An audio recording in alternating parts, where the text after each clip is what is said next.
আসসালামু আলাইকুম। রাজশাহী ইউনিভার্সিটি এখন পর্যন্ত কেন অ্যাডমিট কার্ড ডাউনলোড করা যাচ্ছে না? এটি ডাউনলোড করার কথা ছিল ৩ তারিখ থেকে ৬ তারিখ পর্যন্ত, কিন্তু পরবর্তী বিজ্ঞপ্তির মাধ্যমে জানিয়ে দিয়েছে যারা ৪ তারিখ থেকে ৭ তারিখ পর্যন্ত ডাউনলোড করতে পারবেন। কিন্তু ৪ তারিখ হওয়া সত্ত্বেও কেন এখন পর্যন্ত অ্যাডমিট কার্ড ডাউনলোড করতে পারছে না? তারা নতুন আরেকটি বিজ্ঞপ্তি প্রকাশিত হয়েছে কাদের একটি কোনো সমস্যা ত্রুটির জন্য।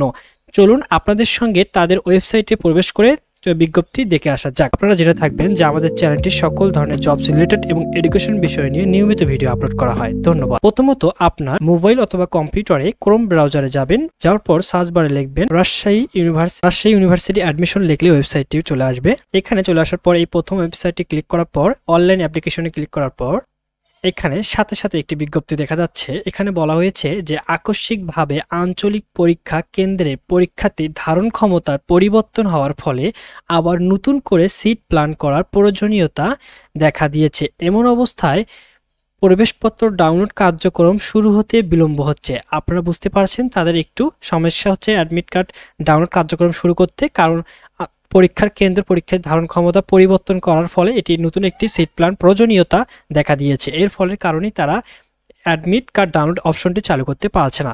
কিন্তু কোনো সমস্যা নেই, একটু দ্রুত প্রসেসটি চালু হবে এবং আমাদের সঙ্গেই থাকুন। ধন্যবাদ।